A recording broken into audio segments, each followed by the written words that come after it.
This episode of the LCTV News is brought to you by Leo Inc., Daolis Brothers Construction, and King Movers and Storage.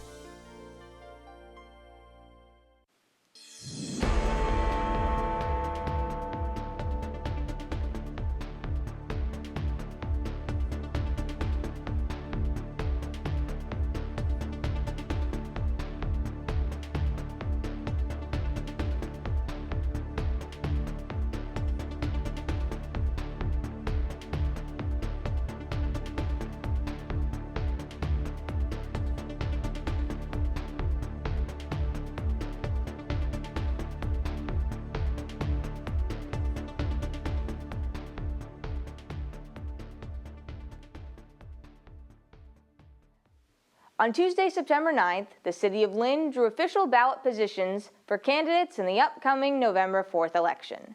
For Ward 1, incumbent Dr. Peter Meany is first, with Paul Guthrow second.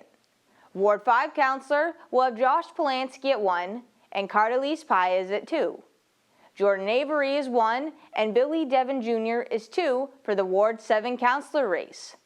For councilor at large, the order is as follows: incumbent Nicole McLean, incumbent Hong Net, Jean-Michael Fana, incumbent Brian LaPierre, and incumbent Brian Field. Finally, the school committee, the largest race with 9 candidates, begins with Tristan Smith, incumbent Lorraine Gately, Brenda Ortiz McGrath, and Julie Parham Dorsey, followed by 4 incumbents, Brian Castellanos, Lenny Pena, Eric Dugan, and Andrea Satterwhite, rounded out by Stacy Bryant Brown in the 9th spot. Residents can keep up to date on all election information by visiting lyntv.org/election. Leo officially cut the ribbon on their brand new Early Childhood Education Center last Friday afternoon. Several local and state officials were in attendance to mark this occasion, which has been 3 years in the making. Following the speaking portion, attendees also got the chance to tour the facility and see some of the many themed classrooms. We are thrilled to welcome you to the official ribbon cutting for this beautiful new building, the DeMacus Family Center, Leo's Head Start Preschool for 3 to 5-year-olds. Leo's $18.7 million Building Potential Capital campaign shows what is possible when private philanthropy partners with federal, state, and local government to make impactful investments in our community. Leo's Early Education Center, once our tired mixed-use headquarters, now provides access to quality early education care for 270 low-income children and their families. We're really fortunate to live in a state and have a governor and an administration that is making investments in early child care. This is certainly an example of that. But it doesn't matter if we don't have people on the ground doing the work. So I really want to say to the team here at Leo, oh my goodness, thank you, thank you, thank you. This administration has expanded access to capital funding as part of our broader strategy around accessible early education and care, affordable for families across the state.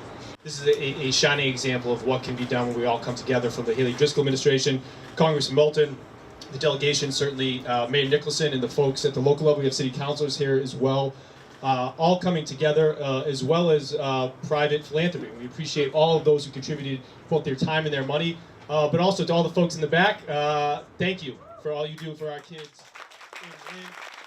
There is no better feeling for a parent of little kids to feel that when they're not in your care, that they're in the right place. And you've built something that is going to allow parents to leave their kids here and walk away and feel like my son or daughter is where they should be. To everyone here who made this building possible, thank you. You haven't just built a building, you've built a future.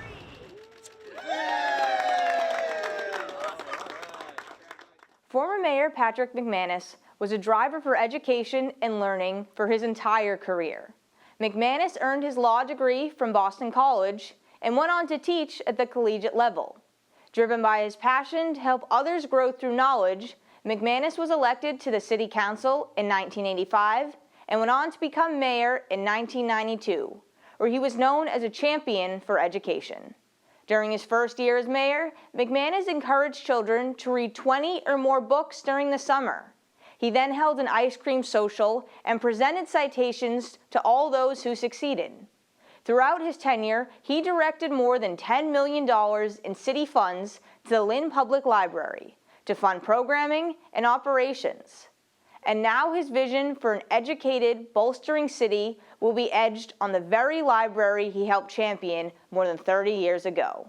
A bronze plaque bearing his name will be mounted at the entrance of the Lynn Public Library on September 18th, as a fitting tribute to his tireless service to education in Lynn.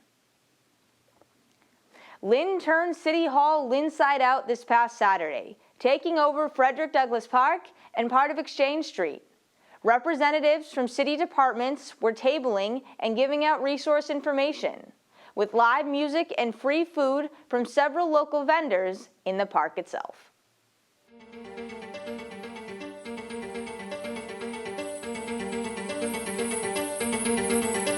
Welcome to Lynnside Out 2022. Bienvenidos a Lynnside Out de 2025. Háganme el favor y hagan bulla al contar de tres. Make some noise on the count of three. 1, 2, 3. Make some noise. This was made possible by the amazing people that work for our city, the mayor's office, EDIC, arts and development, arts and planning. All of these city departments have something to do with what happened here today. On this day, we have Lynnside Out. I was blessed and privileged to be a part of the very first Lynnside Out, and here we are, 3-4 years later. I lost count, but we're a few years later, and we're still here. We're growing, we're bigger. Hey, beautiful. Ladies and gentlemen, that's Lisa from the DPW. She makes it happen.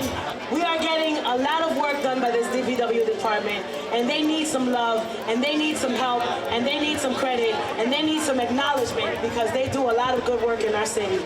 So that's just one of the departments that's here. We got the Department of Public Health. The school department is here. If you want to sign up your babies and get information on how to enroll them, come see them. If you are here with family, go over to the children's section where we have a live blue lobster with Lynn Labs. We have free face painting. We have art making with raw artworks. We have more art making in the back.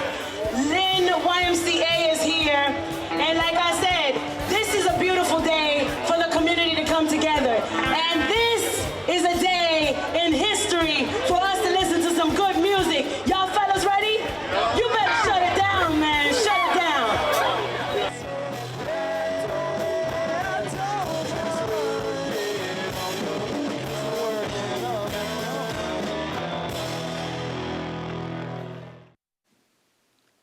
The MBTA, in partnership with the Keolis Commuter Services, will offer increased weekend service to and from Salem during the month of October. Several extra trains will run on the Newburyport-Rockport commuter rail during peak hours to accommodate the increase in visitors to Salem for haunted happenings. Passengers can also take advantage of an unlimited $10 weekend commuter rail pass for their adventures to and from the Witch City. The MBTA saw a 25% increase in ridership last year when compared to October of 2023. On Halloween itself, trains will operate on a normal weekday schedule, with trains to and from Salem every 30 minutes. Passengers should also note that full-size bicycles and scooters will not be allowed on any weekend trains. The Lynn Ferry officially welcomed a newly named boat to their fleet. A contest was held among LPS students, and in the end it was 6th grader Elsa Marie McKendall who pitched the winning name. Check out a clip to find out what that name is. Projects that are starting to make this area, important area, long neglected area of our city, come alive. I want to say thank you so much for all that you do. I'm so excited for this moment in particular because it connects our future on the water with our very proud history and is incredibly fitting for some of the famous background that you're going to hear about this decision here that connects to some of the most important moments in Lynn history, and the connection of public transportation with justice. So I've been given the honor of announcing the name, and I want to just say Elsa and her essay really came to heart when the teams were reviewing this. And the name of the new Scudic Explorer is the Frederick Douglass.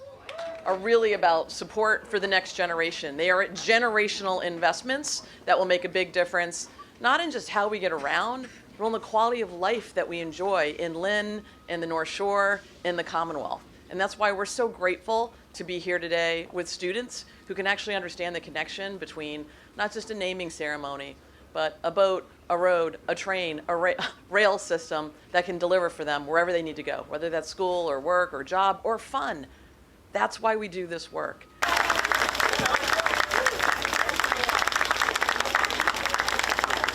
Well done, Elsa. Ladies and gentlemen, please welcome the MBTA's newest vessel, the Frederick Douglass, into service. On September 4th, the Healey-Driscoll administration announced the distribution of $2.86 million in grants to 24 community organizations, public schools, and higher education institutions. These grants will enable more than 600 adult learners to learn English, earn a high school degree, or industry-recognized credential this school year. As part of a larger program, Sept, programs which provide adult education, workforce preparedness courses, and workforce training in areas such as healthcare, technology, and manufacturing, thus creating situations where adults can simultaneously receive training in high-demand careers while also connecting with workforce partners who can set them on successful career paths.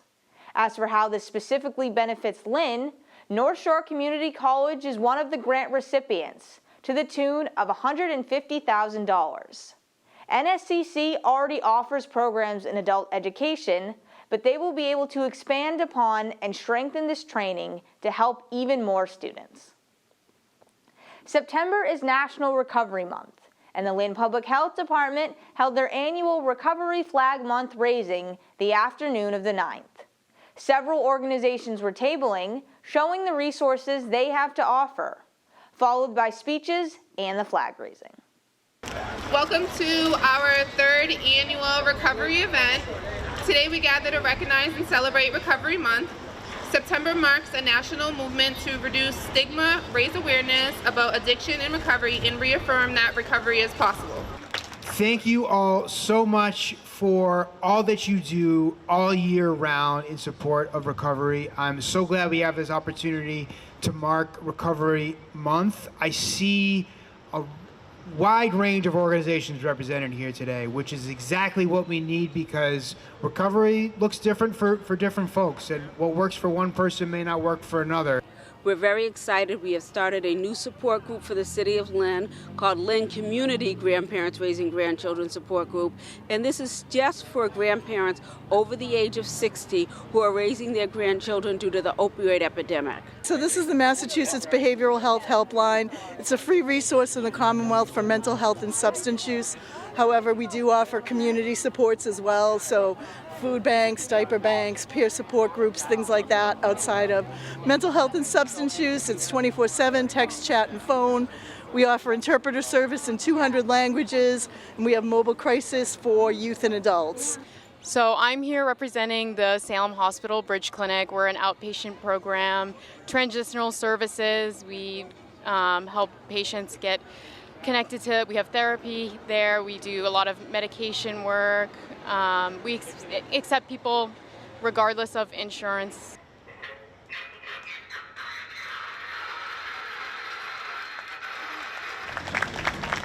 For those who love storytelling, this is the event for you.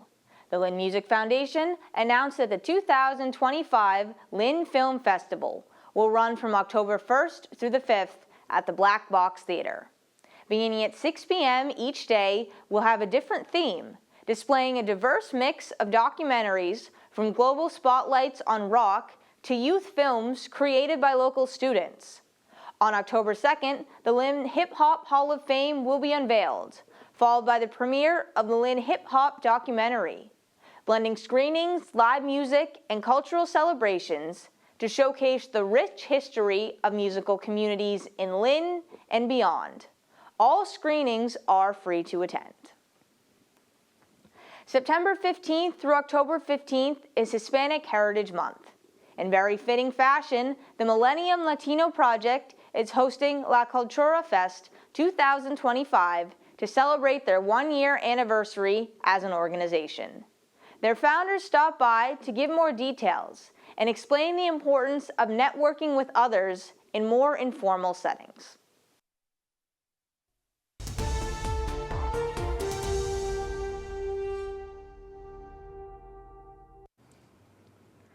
Good afternoon, everyone. Welcome back to the Lynn Lowdown, and today we welcome back on the founders of the Millennium Latino Project on their almost 1 year of founding. So thank you both for coming on. Thank you for having us, Yes, Danny. thank you for having us. No, it's always so fun to have you both on. We were talking about it. You both you vibe off each other so well, and like I could probably ask one question, you could just go. Right. But mentioned your 1 year is coming up in September since you founded this organization. Can you believe that? Oh, yes. That's yeah, very we exciting. can believe it, right? We're excited, and at the same time, we're like, wow, a year really passed. Because I remember our first event, which was September 19th, which is how we marked the year. We were organized in August, but then September 19th was our very first soft launch event. We got in front of maybe 20 people. Close friends, and then some outsiders, like depending on who was, who we attracted at that time, and we presented our idea, and yeah, here we are a year later. I know. Well, obviously people liked it. Right. You've done really, really well with it. Yeah. And then this year you were also doing a larger festival event at the new Harbor Park, brand new Harbor Park. Yes, that one's also very exciting. Yes. So when we're thinking about what are we going to do to celebrate our 1 year anniversary, we could have done everything, like a gala or just like a regular networking event. We were like, no, it's time to give back to the community in a bigger way. That's why we decided to do kind of a festival type of event. Yeah. Mm-hmm. Yeah. And again, like the Harbor Park, it ended up being great timing for you. It opened, it's only officially opened only a few weeks ago. So you're going to be one of the first events there, which is going to be that'll be fun. Yeah, Yes. so they had that first annual kite day there, Yes. but I think, it's going to be one of the bigger events. And as soon as we heard that was opening, we reached out to Fred right away. We were like, can we secure that park for this celebration that we have in mind? He was like, for sure. He was so down for it. Nice. And can you tell people a little bit about it, name, Yes. what's going to be happening during it? Yeah, so it's called La Cultura Fest. So as all the Lynners usually know, is that there's always been a Latino type of festival back from the 80s that we just found out. And it went away because the organizer moved away, and we were thinking about, hey, why not, we're a Millennium Latino Project, why not have a festival that also represents our culture and everything we do, and bring back all the entrepreneurs to this type of event so the community can meet them. And we have performances, vendors, we're going to have a lot of food there, so if you love the Latino food, that's going to be the perfect spot to be at. And we're going to have a really good run of show. I'm very excited for it. Yeah, I'd like to shout out the performances that we'll have. We don't have an exact schedule yet, but we will drop it on our social media, so obviously look for us there. We'll have DJ Logic, so he'll be on the beats. Cultura Latina Dance Academy, Yaya and her students will have a performance. We have Melaza Dance Studio, Mariel Perez from New Hampshire. We'll have Michelle LaPoetica. She will kick us off in the beginning. Moves and Vibes Samba, so they're gonna have, I believe, 2 dances. La Solución de la Bachata. And then we'll have a kids area. So in that kids area, we'll have Miss Vanessa Cruz Wyman reading her book, Words That Bloom. So she just published it not too long ago. Yeah. But we're super excited for all that. Yeah, nice mix. I'm excited. I feel like I'd want to go cover the event and then just go, all right, put the camera down. Yes. I just want to go hang out now. Yes. That's what we Please wanted, do. yes. Please do. And it's family friendly, open for all ages, and is this free event? Okay. Yes, free It's event. a free event for everyone to come and enjoy. It's going to be 1 p.m. to 6 p.m. So naturally, all the fun kid stuff will be earlier around the festival, and then all the young adult music and entertainment will be more towards the end, around, I would say, like 2:30 and until the festival closes. And it's only until 6 and sunset 6:44 and there's no electricity. So we're like, oh my God. You kind of went, all right, when's the sun going to go down? We got to go. Yeah, so. But I think it's going to be great. It's like a great opportunity to also like enjoy that park. It's so exciting when Lynn just gives us more place to gather and have community. We're like, why not? You know, let's show Lynn, you know, it's not just in the Commons or at Frederick Douglass Park. It also could be at any park that you would want to do it.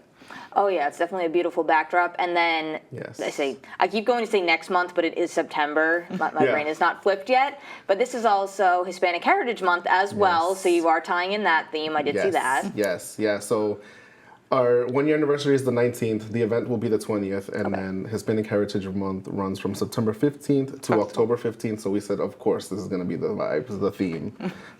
So we're very excited. So excited. You unintentionally, you just nailed it. You nailed the timing right there. Right. I know. Yeah, that's. And it seems like you're going to be representing a lot of different Hispanic cultures, dances, foods, because when you say Hispanic, that does cover a very broad spectrum, of course. Yes, yes. All of Latin America, and we also wanted to include our Haitian brothers and sisters and Brazilian, because that's also part of the Latin American countries. Yes. So that's why we incorporated the samba dance, which is traditional carnival dance for the Brazilians, and we have a couple of Haitian food vendors, which we love our Haitian food. It's all Caribbean based, and we're like, yeah, why not? You know, being a Latino is not just Spanish-speaking communities; it's also those type of communities to come along and we'll be like, you know what?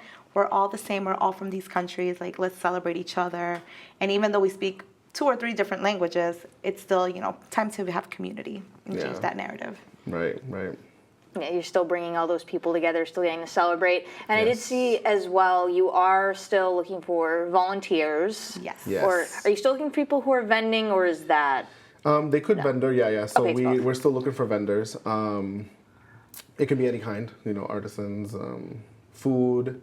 Obviously, we want to be fair to all the different kinds of foods that we carry, so we don't want to double. That way, it's fair to each vendor. But always feel free to reach out. We have an interest form on our social media that you can submit, and it will reach right back out to you.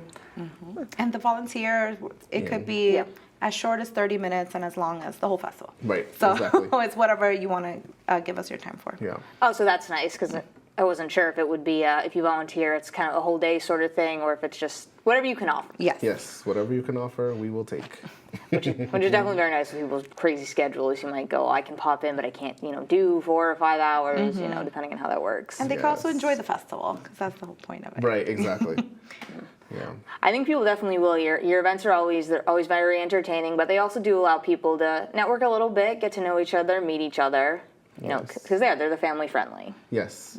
And that's why, you know, Millennium Latino Project got to its year, is because we recognize that these spaces have to also have the entrepreneurs who offer these different services. And this will be a fun, different way to not just see artists and vendors, but also see, hey, your local tax accountant is right there to answer any questions, or even some insurance questions that you might have. There will be a table there.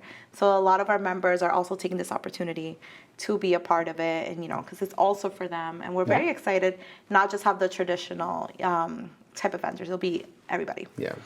And I think one main focus that we wanted to do is, because you mentioned how we'll have like a broad of the Latino representation. So, like, you know, typically maybe it's more Dominican driven or Central American driven. This time we intentionally made sure that we were like touching all of Latin America. Wow.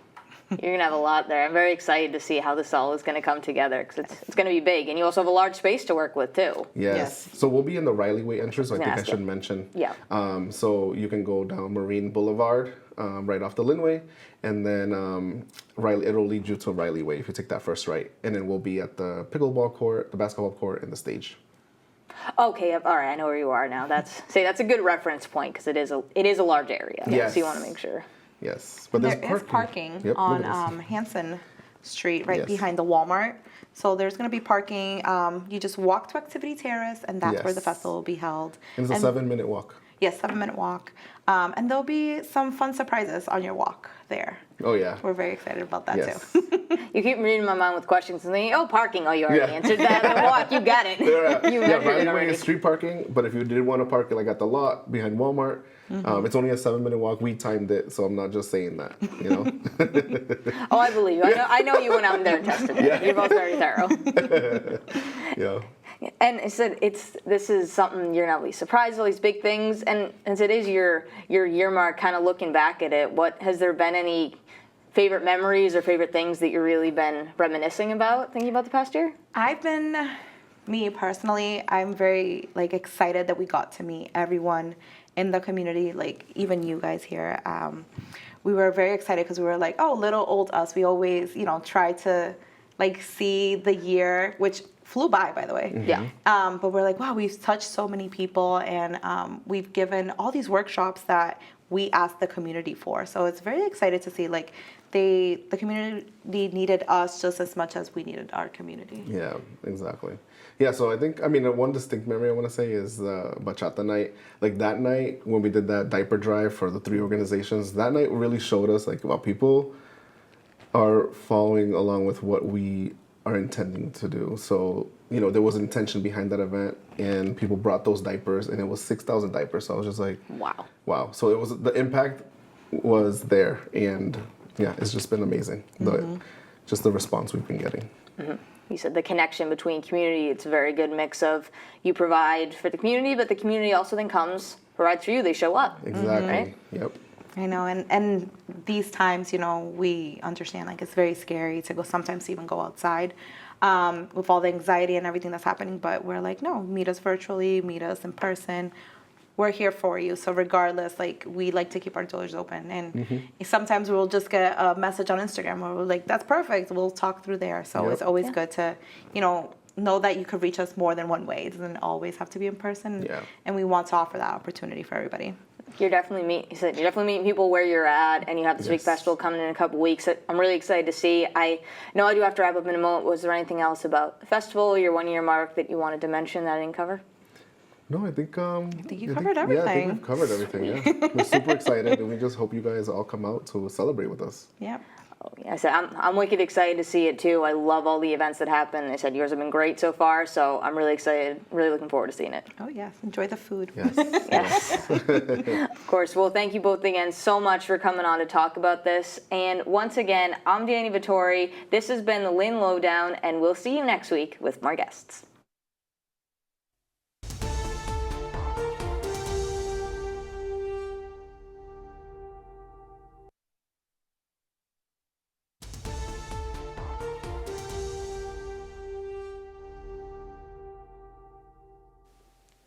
St. Mary's football came out swinging in their home opener, shutting out Swampscott 28-0 on the 5th. Rowan Merriweather passed the 100-yard rushing threshold by halftime, finishing the game with 122 yards and a 2-point conversion. Quarterback Yarnell Valliard connected with Michael Sherman for a 36-yard score in the first. Valliard exited the game after a quarter with a shoulder injury, but the Spartans kept rolling, scoring on a rush by Tyrene Hugh and 43-yard pick six by Hogan Parent to go up 21-0 by halftime. On the defensive side of the ball, 3 Spartans recorded sacks. Lynn English hosted Marblehead, but this time it was the visitors who were victorious, 21-6. The Magicians converted a 4th and 7 into a 37-yard score to go up 6-0 by halftime and never looked back. The Bulldogs did have some positives, including a 170 rushing yard performance by quarterback Shane Knowlton Samard. The first in a doubleheader saw Kip fall to Salem 21-14. The misty weather clearly affected the ball, as the only scoring in the first half was on a 50-yard run to put Salem up by 7. Kip did come back, taking the lead 14-13 on 4-yard and 59-yard strikes from quarterback Eli Machado, but they were unable to come up with the equalizer in the 4th. In a game that saw heavy rain and a lightning delay, the play was just as electrifying. Lynn Classical and Lawrence battled into overtime, but the Rams ultimately fell 16-14. The first quarter ended with no score before Lightning forced an hour-long delay. Once play resumed, the Rams struck first on a 4-yard run by Gianni McKay. McKay also picked off Lawrence quarterback Manny Perez and ran it back the other way, but the play was neglected on a controversial holding call. Tied 8-8 going into overtime, Classical again scored first on an 8-yard run, but failed on the 2-point conversion. The Lancers then punched the ball in and converted for 2 points and the win. No one is stopping Classical volleyball. Last Friday night, the Rams took down Lynn Tech in 4 sets, winning their 4th city championship in 5 years.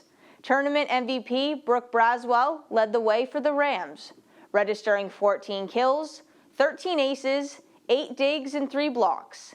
Emma Cavalier added on 18 assists, 4 aces, and 9 digs.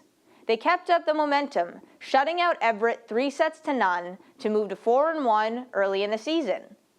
Lynn Tech followed in similar fashion, shutting out Neshoba Tech 3-0 for their 3rd win. Zahara Belizar stepped up with a dozen assists, 10 aces, 5 digs, and 2 kills. 2 games, 2 championships. St. Mary's had a successful weekend in soccer with both their boys and girls teams winning the city championship. First up, the Spartan girls took down Lynn Classical 6-0. It was 1-0 at halftime, but St. Mary's scored 5 unanswered goals, including a hat trick by tournament MVP Sophie Skabikis. As for the boys, St. Mary's took down Lynn English 3-0. MVP Ryan Boozer was responsible for 2 of the Spartan goals. The consolation game saw Classical take down Tech 3-1. As for the regular season, Lynn Tech lost a tight one 3-1 against Northeast Metro on the 9th, while the Rams traveled to Revere and took care of business 2-1, in large part due to 13 saves by their goalkeeper. St. Mary's girls are 3-0-1 after grabbing a 1-1 tie with Archbishop Williams on the 10th, and the Spartan boys were at Archbishop Williams and won 3-2. Boozer again scored twice in the contest. The Red Sox are coming off a series win against the Athletics, but this weekend will be very telling. Boston and New York will square off for 3 games at Fenway Park, beginning tonight the 12th through Sunday. The 2 teams are battling for the top wildcard seed and are currently tied at 2.5 games above 3rd place Seattle. This next lowdown is a treat, as you will hear from the city's first poet laureate, Michelle LaPoetica Richardson. Her passion and talent speaks for itself and requires no introduction.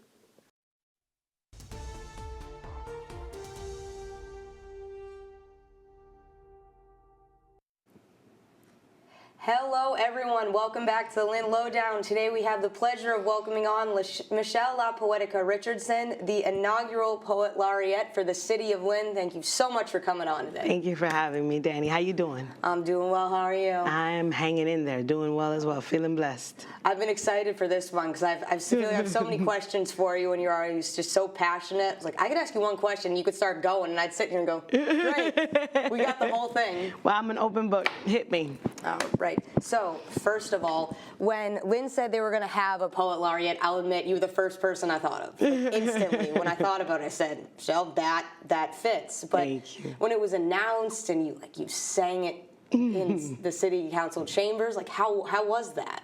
Wow, it was quite a moment. It was, for me, I got to touch upon the little girl in me, you know, that wandered these streets and navigated through the city as a child, and to see myself now holding a title as that for being who I love to be, you know, doing what I love to do, and to be the first of my kind, you know, is also kind of awe-inspiring for myself, like, because I know better than anyone what my journey has been. Right. You know, a lot of the people that were on the selection committee, when the first time they ever saw me perform, I was homeless.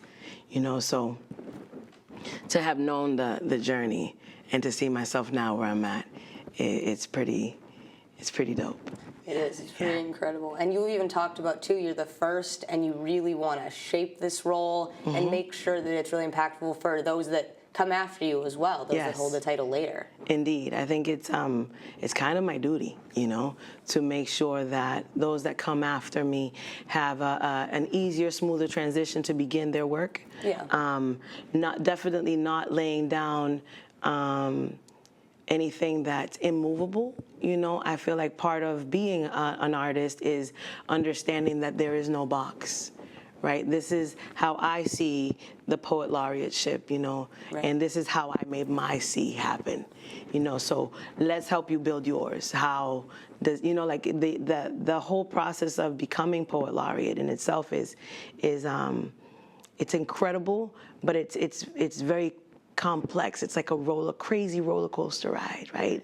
You have to pick a selection of poems from your repertoire. Like, I have hundreds of poems that I've written over the years. I started writing poetry when I was a kid. So you can imagine combing through that. And then as you change and grow and evolve as a human being, as a soul, like, your writing changes. Yeah.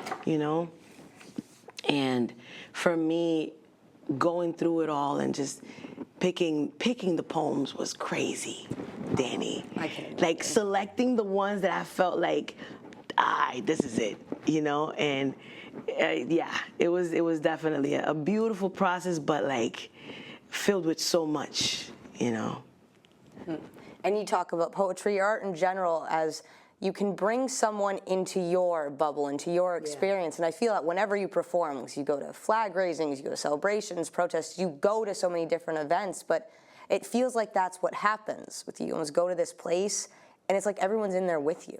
Yeah. Just for a few minutes. I think that's kind of the goal of every artist, You want to be able to do what fills your soul and have that in some way, shape, or form or another impact somebody in a positive way, inspire them, move them, change a perspective, whatever it may be. But like in that moment, through your words, through my words, what I always intend to do is allow people an opportunity to feel what I feel. I craft my words in a way that like draws you in. And then when I perform them, like I can give you any of my pieces that you've recorded over the years, and you reading them and you hearing them from me are two very different things. Oh, 100%. 100%. So for me, it's about capturing the attention and capturing the very spirit of everyone listening, because I'm there for a reason. Whether I'm there to commemorate the spirit of Juneteenth, or whether I'm there to commemorate a water fountain, or to speak at a protest for my people, whatever it may be, the idea is to allow everybody in that moment to understand why I'm there. Right. Like the purpose of it all, like the end game. What is the end game to this moment? So I feel like as artists, we are tasked with recalibrating people individually, community, society in general. So yeah, it's definitely about that for me. And I know another piece you mentioned of it, it's another piece of the Laureate is literacy, which we may not think about, but that is another very important piece of art and really spreading that across the community as well. Absolutely. I have been blessed to be deeply involved with the Real program over the years. Shouts out to Miss Jan Plord. My so many things. I mean, she's my mentor. She's like a mother. She's a friend. She's a sister. She's Meredith Grey and I'm Yang. So this is our thing. But yeah, what Jan brings to the community through the Real program is an opportunity to learn to love reading. An opportunity to learn to love literacy and all different types of writing and writers and authors and whatnot. So as a poet laureate, like poetry is written word, right? So it's important to create a love for that. And for me, it's a little bit more than that. It's about the freedom that comes with you putting down how you feel on paper. Whether it's a traumatic event, like I have poets that are part of shouts out to Tony Rose and the Blue Rose movement. These poets are all people that have been affected by some kind of trauma. right? And their poetry reflects not only what they went through, but how they survived it and where they're at now. So like, I feel like as artists, we have that opportunity to engage in that way. And one of the ways you do that, I know you wanted to talk about this, was the Inspire Rain project. That was another thing. So I'll admit, I don't know that much about it. So would you be able to talk about it a little bit? So, okay. So again, I'm shouting out my peoples. Tia Cole is one of, in my opinion, one of the most unsung heroes of this community. Because Tia Cole is always out there letting people know about these grants and opportunities for them to be or get closer to who they are, right? So during the pandemic, we met through the mutual aid. I would come in and translate posts and things like that. Yeah. She helped me get my first grant. And my first grant was for a project called Raining Poetry. And I had a whole bunch of stencils made, and I got this hydrophobic liquid that allowed me to create messages on sidewalks that are only visible when it rains.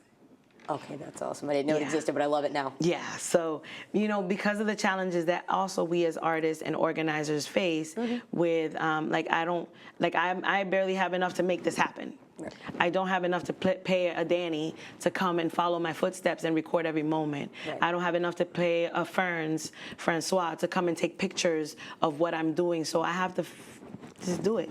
Right. You know?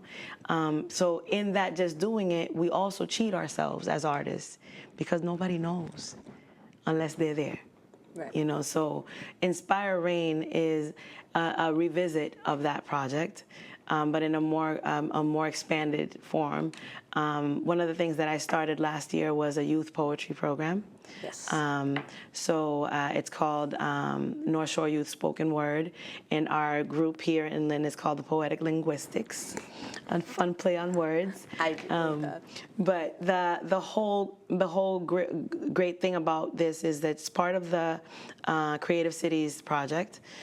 So I was blessed to receive the support of the city through the Creative Cities Initiative and get funding to do this and bring on my young poets, the youth poets that I work with, and other members of the community to create these phrases that they would want to either hear themselves or give to somebody on a day that they're down or on a gloomy day or a rainy day to uplift the spirits. So the Inspire Rain Project, it aims to uplift and inspire all those that come across these messages on a rainy day.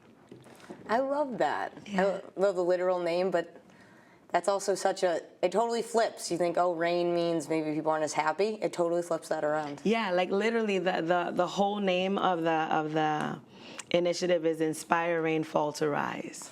So in order for you to see the inspiration or, you know, the kind of the blessing within a message, it has to rain, you know. Sometimes you don't know how strong you are until you go through a little something. So it's all about empowerment. It is. I said, you always put things so eloquently, too, when you're going, how do I follow this? How do I keep going with it? I mean, I know I have to wrap up in a moment, but I wanted to open it up to you now. Is there any other specific programming or anything else that you wanted to make sure you said, or just in general, too? So, okay, so I could not sit here and not thank from the most profound depths of me the Lynn Music Foundation for not just the work that they're allowing me to do for my community that I love so much, but for the work that they themselves are doing for the community, the youth, the artists in the community. I do an open mic there. Twice a month. Every first and third Sunday, you'll find me at the Lynn Music Foundation's Neil Rantoul Theater, which is also known as a Black Box Theater. I have an open mic there. I have a youth open mic. So the Poetic Linguistics meet from 4 to 6. And then from 7 to 11, we have the 18 plus open mic open for everybody. It's a sober space. So it's a sober mic to welcome all of those. We have a lot of people here in recovery that are really doing their most absolute best to steer their life around, and they too need to unpack and express themselves in a place where they're safe to do so. And it's a judgment-free zone, and it's very embracing. Everybody gets a writing prompt. Everybody gets an opportunity to get up and speak their piece. So it's a dope, and it's free, and it's open also for entrepreneurs, small businesses, community organizations. If you're out there and you want to come and spread the word about what you're working on or who you want to work with or anything, like, I don't charge for the spaces. You know, I ask that in return for the space, you help me promote the mic. There you go. You know, great trade. All youth, 12 to 18, are welcome to the Youth Open Mic. We do writing workshops and performing workshops from 4 to 5. And then from 5 to 6, it's the Youth Open Mic. All right. Well, that's perfect. I know I got to get down to one of those one time. It's on my list. I'm waiting. Bring your mom when you come. I will be sure to Please do that. do. I will. And I know I have to wrap up now, but again, I want to congratulate you again for being the city's first Poet Laureate. I really look forward to September when you have another event that's going to be coming up for you. Everybody be on the lookout because the promo is going to come out. And I just want to leave everyone watching. We're all going through a little bit of something right now. Be kind to one another. Be kind to yourself. Give yourself grace. And in your darkest moments, remember you are light. That's my piece. There we go. I should just end it right there. But again, thank you so much, Michelle, for coming on. Thank you for your amazing words. And of course, keep an eye out for that promo. But for now, I'm Danny Vittori. This has been the Lynn Lowdown, and we'll see you next week with more guests. Thank you.